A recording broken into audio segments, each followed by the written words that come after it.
Sim, Senhor, nós fomos criados para te adorar, porque só Tu és Deus, Criador de todas as coisas. Por meio da Tua palavra, tudo veio existir do nada. Só Tu és de eternidade a eternidade. E Tu nos criaste para louvor e glória do Teu nome, para termos comunhão contigo.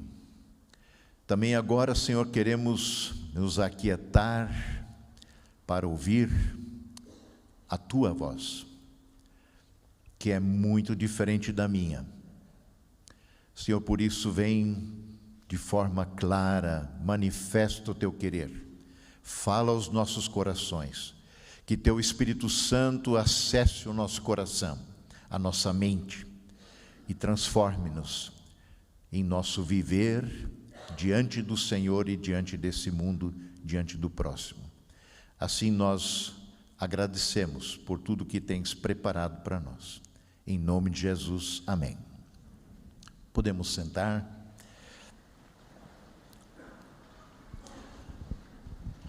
Conforme anunciado, como você deve ter recebido no WhatsApp, a nossa abordagem de hoje é a respeito da pobreza, da riqueza, ou da riqueza e pobreza. Recebi de alguma forma esse desafio, essa dica, também em nossa última reunião do presbitério, de a gente abordar esse tema, o tema da oferta, do dízimo, da contribuição, da lida com os recursos que o Senhor nos tem confiado. E eu sei que é um tema por si só polêmico, muitas vezes causa algum desconforto, constrangimento. Talvez muitos deixaram de estar em função de saberem qual é o tema. Talvez só o fato de anunciar também que a gente vai falar desse tema hoje, você se sinta meio constrangido, vontade de ir embora, né? Levantar, mas se eu soubesse que era esse tema, eu não teria vindo. Mas esse desconforto talvez se deva a dois fatores em particular. Primeiro, porque muitos crentes sinceros em Jesus ficam sempre com um nó na garganta, uma dúvida pairando em seu coração e mente.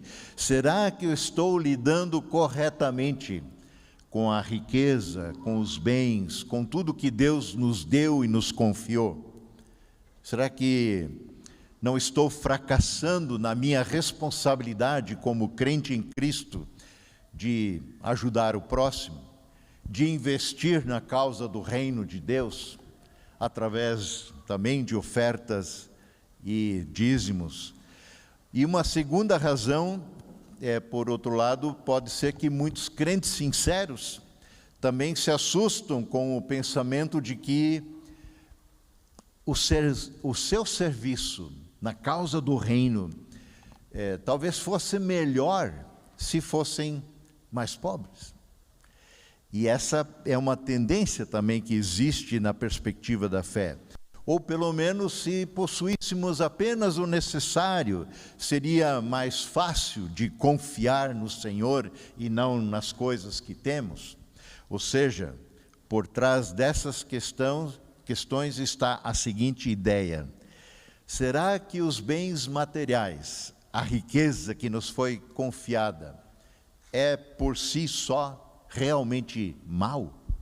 É má essa riqueza? É correto possuir mais do que nós precisamos, quando tantos não possuem nem o mínimo necessário? Será que a minha confiança em Deus não fica um tanto comprometida por causa das coisas que eu tenho? Por causa dos recursos que estão à minha disposição?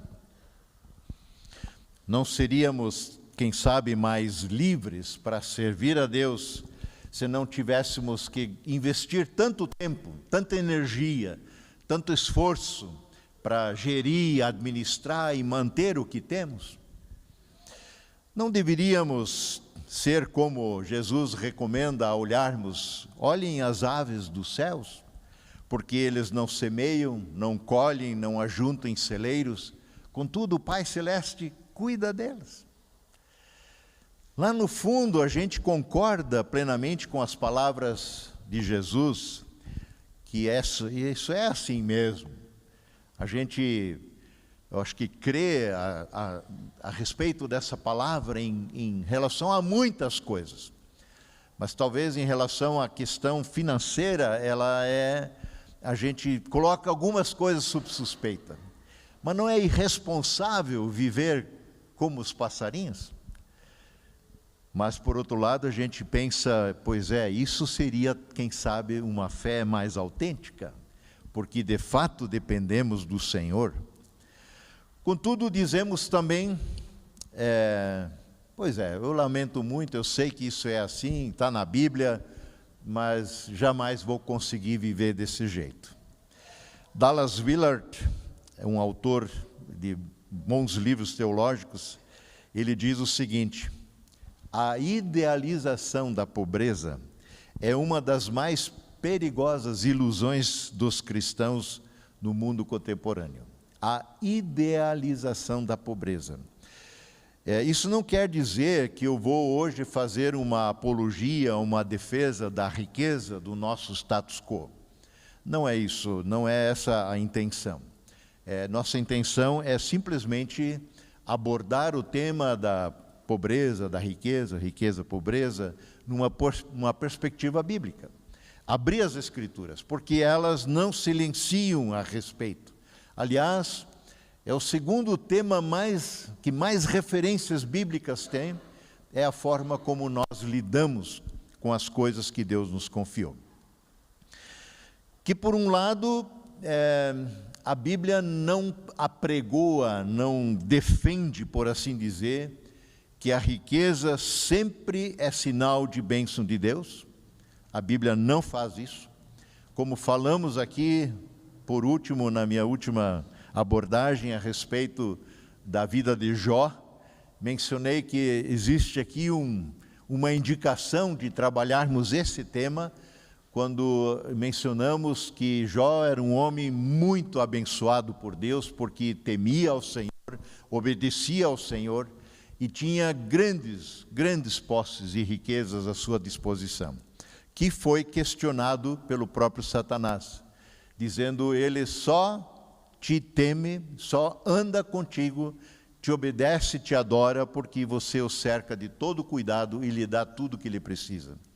Por outro lado, também temos uma ideia errada que, de alguma forma, a pobreza por si só traz benefícios diante de Deus, que há um privilégio, por assim dizer, em relação a quem nada possui. Nós não temos esse tipo de abordagem bíblica que discrimina as pessoas por sua classe social. Então, eu quero hoje me ater a um desses aspectos, a um desses temas, e a gente vai continuar nessa reflexão ainda nos próximos domingos. E depois nós já temos Advento, né? Então, primeira coisa que eu quero abordar aqui hoje, em relação a isso, sobre a riqueza, sobre posses, possuir, usar e confiar. Esses três verbos estão associados à questão da riqueza e determinam a nossa posição em relação a ela. Possuir, usar e confiar. Pobreza e riqueza é uma questão de posses, dá para dizer assim. Se eu sou possuidor de muitas riquezas, eu sou rico. Se eu não possuo nada, eu sou pobre. Agora, percebam que a Bíblia não trata, como eu já disse, da questão riqueza-pobreza, meramente na perspectiva da quantidade de coisas que eu possuo. Até porque fica difícil, numa perspectiva bíblica, eu diria, nós definirmos quem é pobre e quem é rico, a partir de que valores. Eu sei que num ambiente econômico, no mercado, isso é feito. A gente tem os muito ricos, a gente tem os ricos, a gente tem classe A, B, C, D, e essa classificação é feita em função do que temos ou recebemos. Mas numa perspectiva bíblica, aonde é o limite da riqueza ou da pobreza, ou como aqui queremos abordar? Você não é mais ou menos espiritual dependendo daquilo que você possui. Você não é mais ou menos culpado ou até condenado pela mera posse de bens. Não é esse o problema. Mas o que dizer, talvez, de ser textos bíblicos? Eu vou citar rapidamente alguns, são muitos, como eu disse, mas alguns textos podem, quem sabe, nos levar a refletir. Como, por exemplo, na conversa que Jesus teve com o jovem rico, e que perguntou o que ele deveria fazer para ser salvo. E Jesus disse para ele: observe os mandamentos. E ele disse: bom, isso eu tenho feito desde minha juventude. Então só falta uma coisa: vende o que tens, dá aos pobres, vem e segue-me. E ele ficou muito, muito entristecido. E diante dessa tristeza deste jovem, Jesus disse: como é difícil aos ricos entrarem no reino de Deus. O que a gente faz com essa palavra? E ele acrescenta: de fato, é mais fácil passar um camelo pelo fundo de uma agulha do que um rico entrar no reino de Deus. O que a gente faz com isso? E essa mesma história em Mateus 19, Jesus vai dizer: dificilmente um rico entrará no reino de Deus. Até os mesmos discípulos perguntam: mas então quem é que pode ser salvo? E o pedido que Jesus faz a esse jovem rico é marcante. E muitas vezes é visto como condição sine qua non, necessária para a salvação. Se você quer ser perfeito, disse Jesus para ele, então vá, venda os seus bens, dê o dinheiro aos pobres, e você terá um tesouro no céu. E depois vem e siga-me. Jesus acabara, em outra circunstância, Lucas 6, escolher os seus discípulos, e muita gente se reuniu à presença dele, e ele as pessoas passaram a ouvir Jesus, Jesus curou muita gente, e nenhuma destas palavras ele falou condenando posses ou riquezas em si, mas atingia a questão da confiança. E ele disse o seguinte: bem-aventurados são vocês, os pobres, porque a vocês pertence o reino de Deus. Mateus vai dizer no Sermão do Monte, igualmente, bem-aventurados os pobres de espírito. Bom, ainda bem que são de espírito. Mas Lucas fala explicitamente os pobres, porque a vocês pertence o reino de Deus. O que a gente faz com essas coisas? Precisamos distinguir aqui entre possuir a riqueza e a forma como a usamos. Precisamos distinguir aqui ser rico e confiar na riqueza que temos. Possuir riqueza é ter, por assim dizer, o direito de decidir como ela será usada ou não. Isso está em nossas mãos. Usar a riqueza, portanto, é decidir como ela será consumida ou transferida em troca daquilo que mais buscamos e desejamos.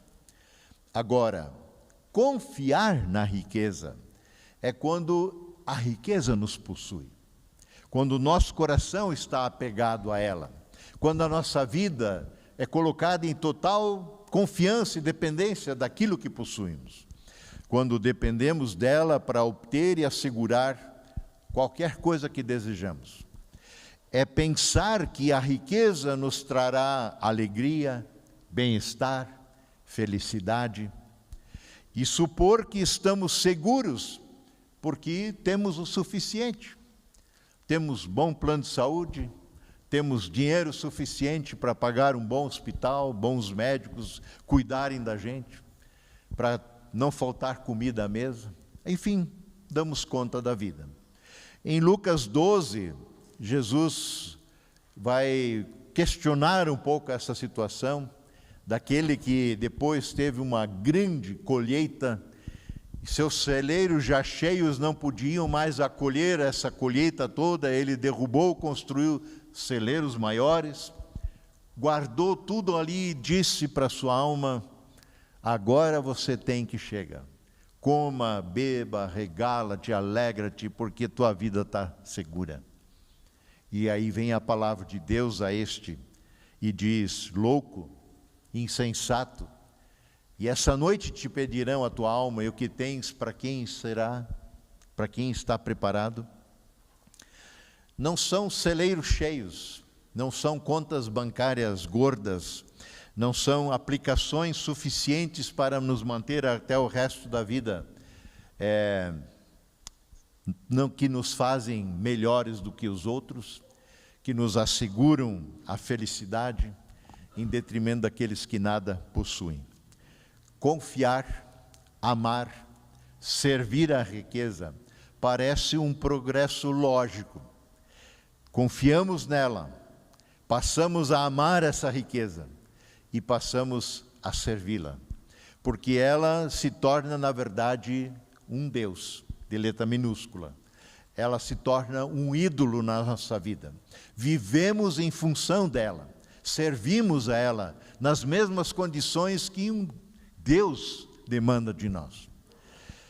Então colocamos a nossa riqueza acima de tudo e todos, acima dos valores supremos da vida, acima até mesmo do próprio Deus.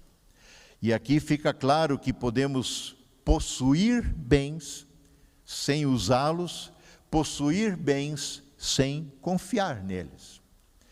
A posse só nos dá o direito de arbítrio, de decidir sobre essa riqueza, o que faremos com ela. E podemos usá-la sem confiar nela. Esse é o nosso desafio. E o pior é que podemos realmente confiar na riqueza e, consequentemente, passar a servi-la sem sequer possuí-la ou usá-la. Por exemplo, a gente muitas vezes acha que essa é uma tentação, é uma circunstância que envolve só pessoas de posses. Mas não é. Ou seja, pessoas muitas vezes destituídas de bens e riqueza, colocam igualmente a sua fé, a sua esperança na riqueza. A buscam incessantemente, ainda que não a alcance, confiam nela.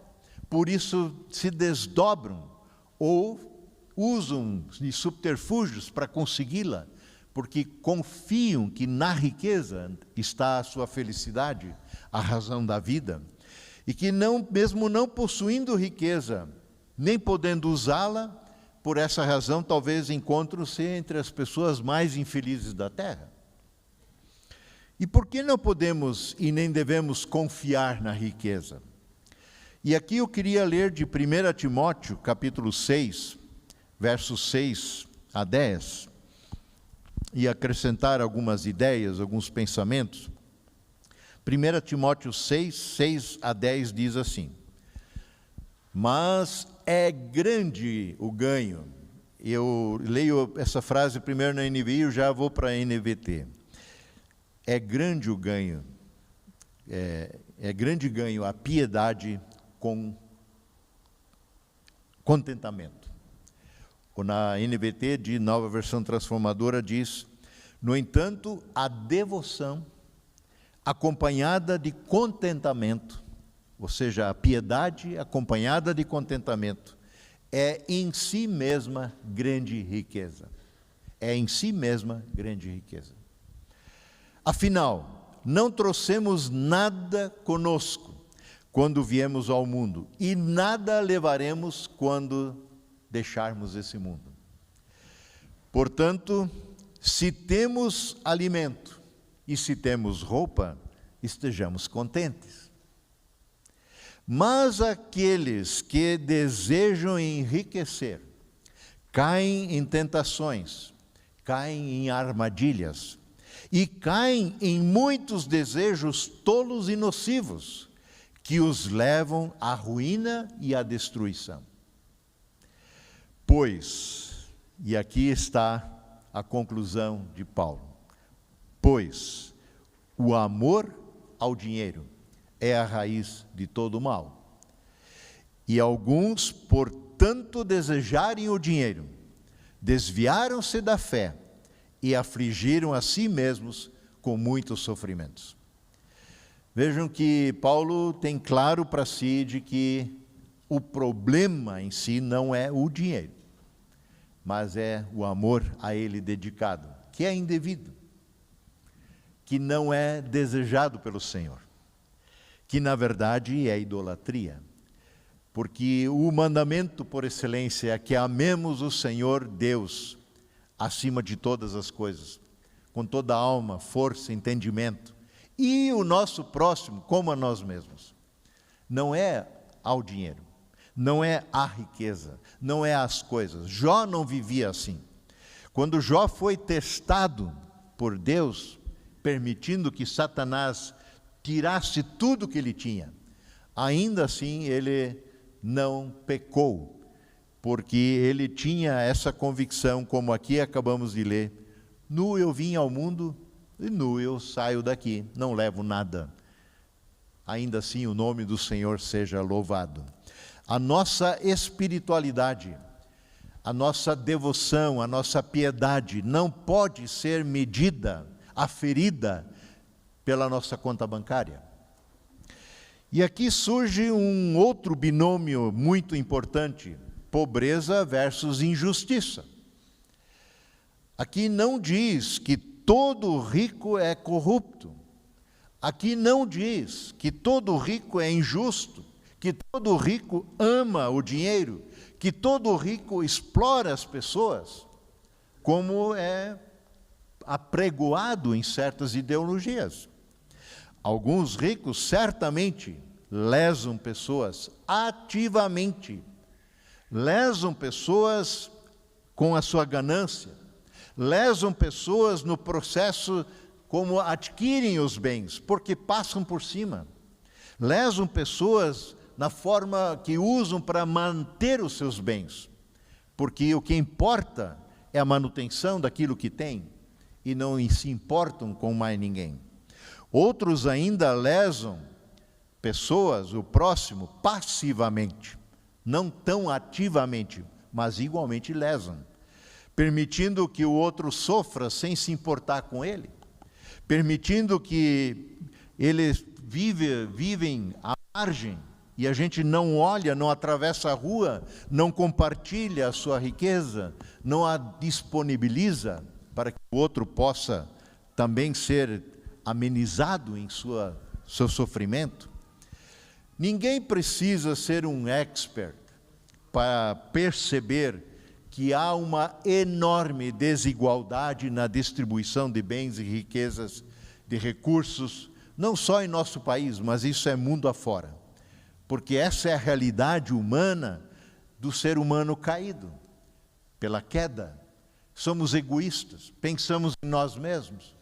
O problema é que todo mundo pensa em si, só eu que penso em mim. Que droga. Podia rir também, não? Mas é assim, todo mundo pensa em si. Ainda bem que só eu que penso em mim. Mas essa perspectiva é danosa. O egocentrismo, que é marca da nossa queda, faz com que a gente se volte tão somente ao nosso umbigo. A fé cristã nos convida e nos desafia para uma vida outro-centrada, porque o amor não olha primeiro para si. O amor é sacrificial. Ele olha para além de si. Ele olha para o outro. Ele olha para Deus, que nos amou incondicionalmente. Assim somos chamados a agir. Eu retomo aqui a palavra de Paulo em 1 Timóteo 6,10. Porque o amor ao dinheiro é a raiz de todos os males. E alguns nessa cobiça se desviaram da fé e a si mesmos se atormentaram com muitas dores. Quem ama o dinheiro, quem ama a riqueza, não pode amar a Deus simultaneamente. Não pode amar a Deus simultaneamente. Isso não é uma afirmação minha. Essa afirmação vem de Jesus. Em Mateus 6, 24, ele diz: ninguém pode servir a dois senhores, pois odiará um e amará o outro, porque será dedicado a um e desprezará o outro. Vocês não podem, de Jesus, servir a Deus e ao dinheiro, à riqueza. Não podem, não dá, não precisa tentar, não precisa fazer uma experiência, não é possível. Porque o amor é todo dedicado, o amor se doa, se lança por inteiro. E não é por acaso que Lutero mantém aqui na tradução desse versículo, em lugar do dinheiro, ele mantém a palavra original, mammon, a riqueza. Mantém no original porque aqui o dinheiro, a riqueza, adquire uma conotação de divindade.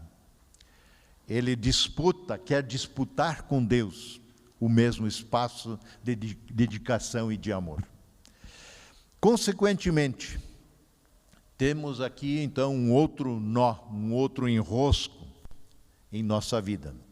Ninguém que ama o dinheiro, ninguém que ama a riqueza, poderá viver debaixo do governo de Deus, do reino de Deus, e exercer e praticar a justiça desse reino. Eu repito, ninguém que ama a riqueza, ninguém que se dedica e a serve, poderá viver debaixo do governo de Deus, ou seja, no reino de Deus. Por isso, Jesus coloca isso tão explicitamente. Porque um outro ser, uma outra divindade, um outro ídolo, possui o nosso coração, se ele está dedicado à riqueza.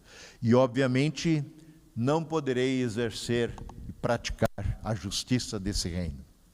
Em Mateus 6, verso 25 e seguintes, Evangelho de Mateus 6, 25 e seguintes, Jesus vai nos ensinar um texto conhecido sobre as ansiosas solicitudes da vida, ou as preocupações da vida.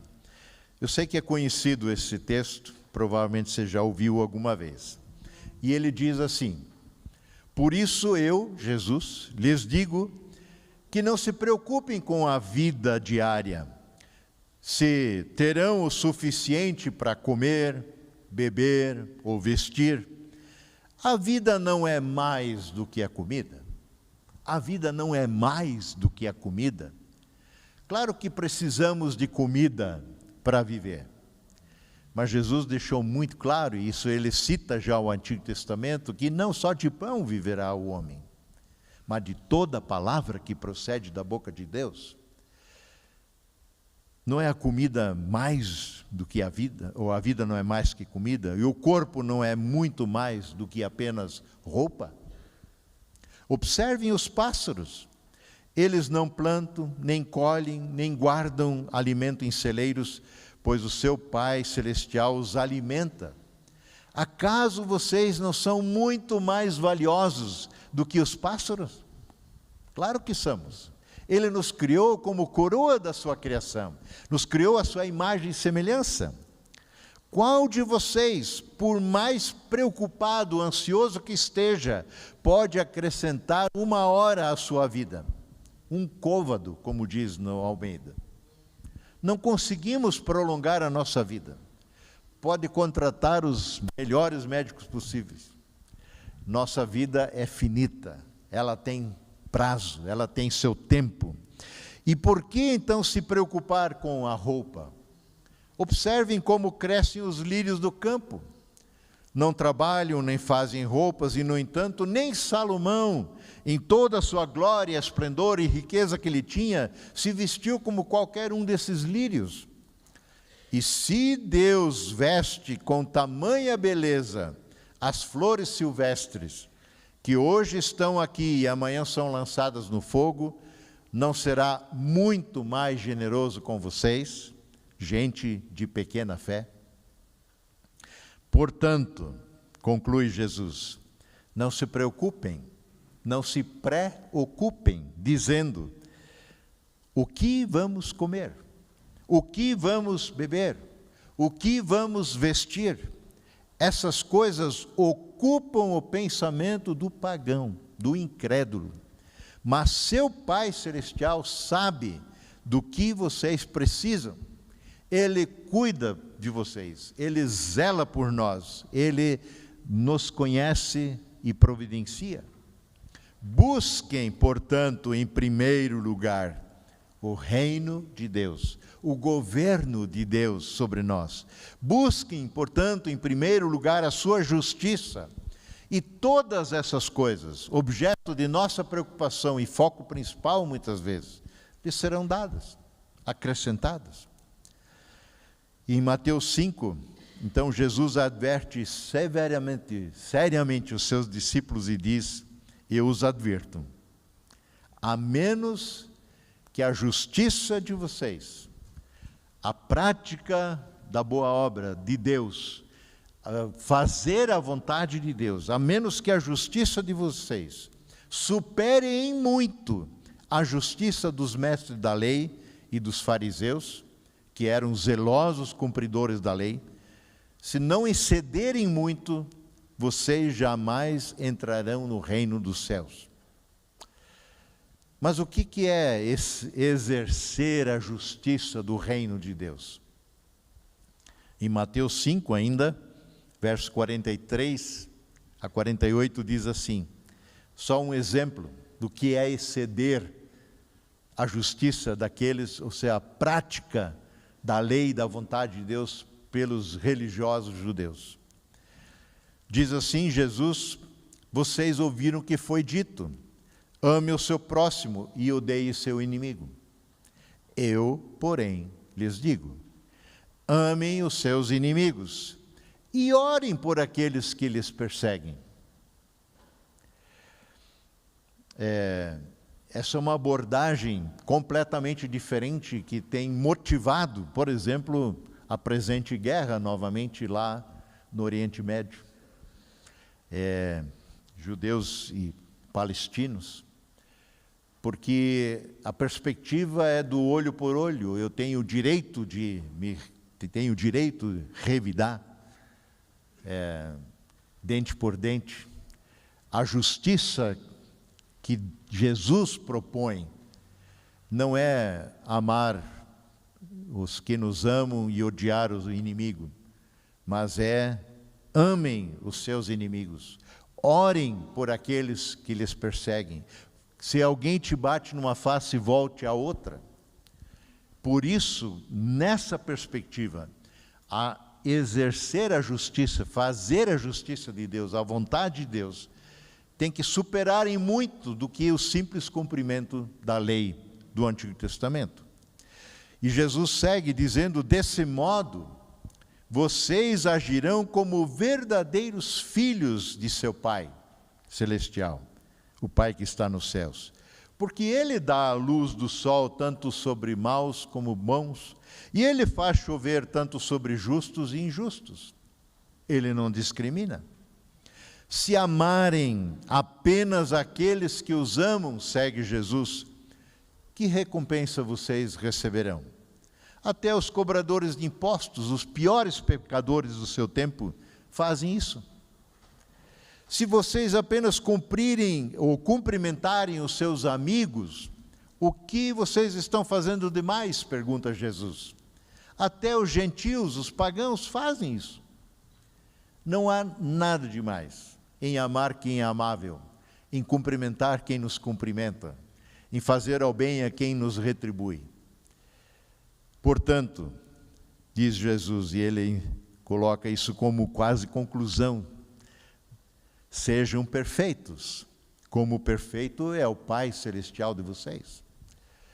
A perfeição não é aqui um perfeccionismo. A perfeição é possível no exercício do amor, porque o amor é perfeito, o amor de Deus é perfeito. E é nessa perspectiva que somos chamados a exercer a justiça de Deus. E ele continua ainda, capítulo 6, verso 1 seguintes. Tenham cuidado, não pratiquem as suas obras de justiça, as suas boas ações em público, para serem admirados pelos outros, pois não receberão a recompensa de seu Pai que está nos céus. Ou seja, a justiça em exceder deve também exceder nesse aspecto, a motivação com a qual nós fazemos o que fazemos. E ele diz, Jesus segue, quando ajudarem alguém, quando derem uma esmola a alguém necessitado, não façam como os hipócritas, que tocam trombetas na sinagoga, que anunciam isso aos quatro ventos e nas ruas para serem elogiados pelos outros.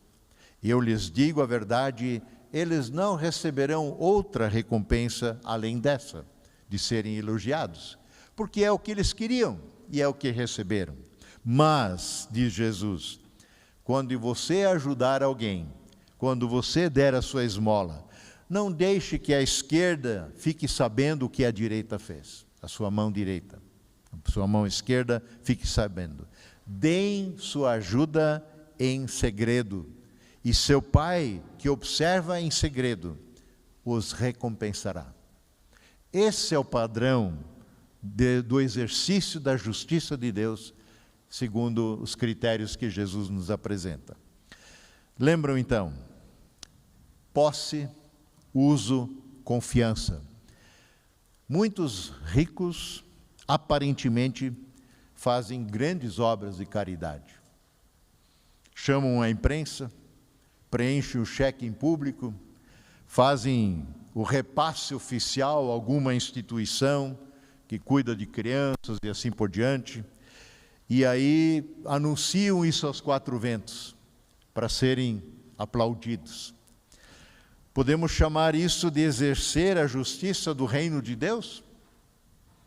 Essa prática de doar com o fim de ser reconhecido, elimina a pergunta por uma vida de ética no reino?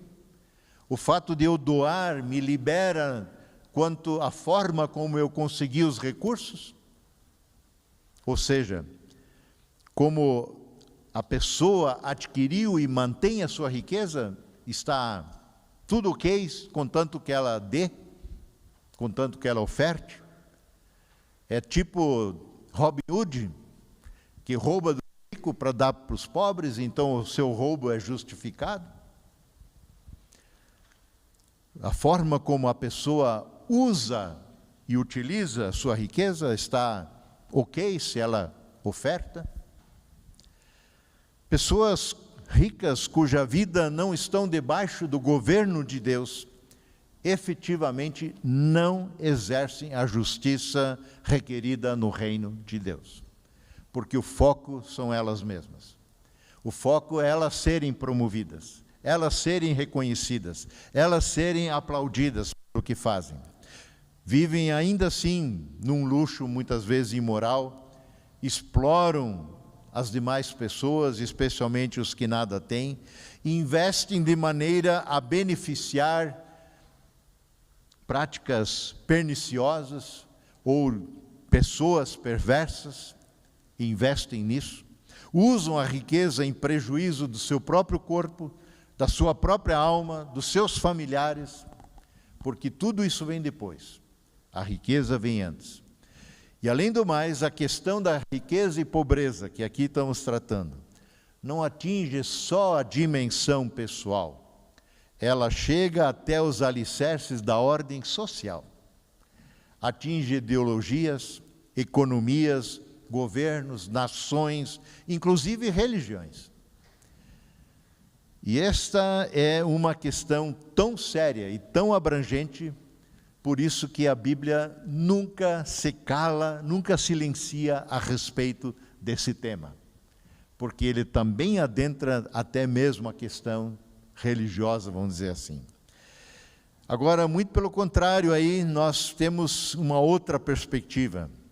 Já citamos alguns versos aqui de Jesus que nos chama para uma mudança de mentalidade. Há inúmeras advertências, inúmeras exortações no que se refere à forma como nós lidamos com a riqueza, com as posses, com aquilo que o Senhor nos confiou. E eu quero terminar citando ainda uma última exortação de Paulo na carta já lida, de 1 Timóteo 6, verso 17 a 19.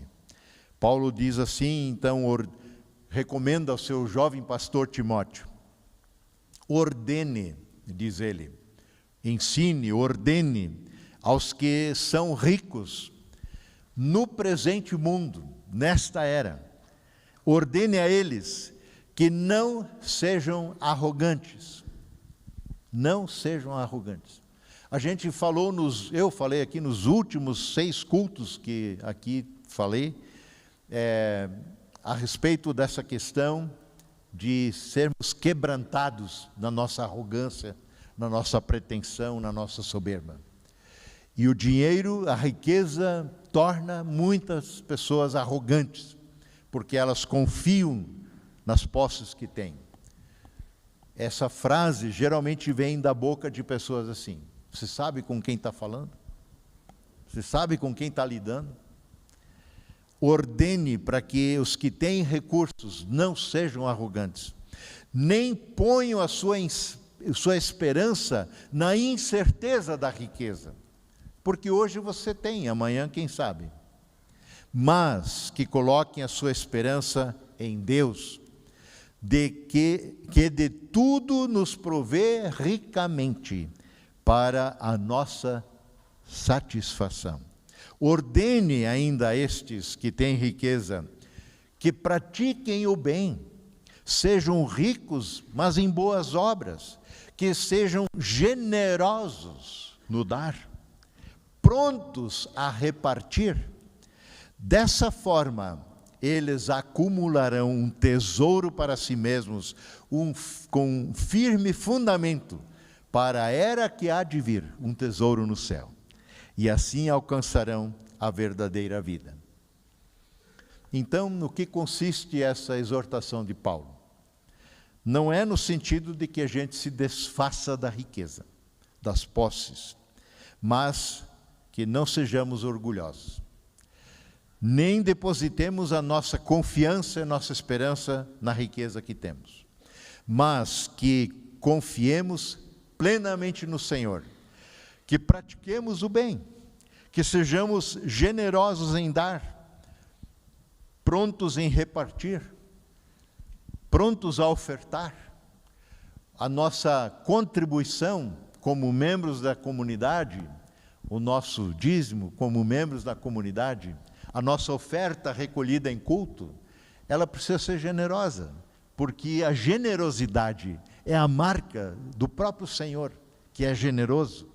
Ele que era rico se fez pobre por amor a nós, diz Paulo, dando a sua própria vida. Ainda que não acumulemos tesouros nessa terra, mas tesouros no céu. Possuir, usar, confiar. Que o Senhor continue a ministrar em nossas vidas a respeito de forma como lidamos com as coisas que Ele nos tem confiado, que devem redundar em glória, honra e louvor ao seu nome, e não a nós. Amém.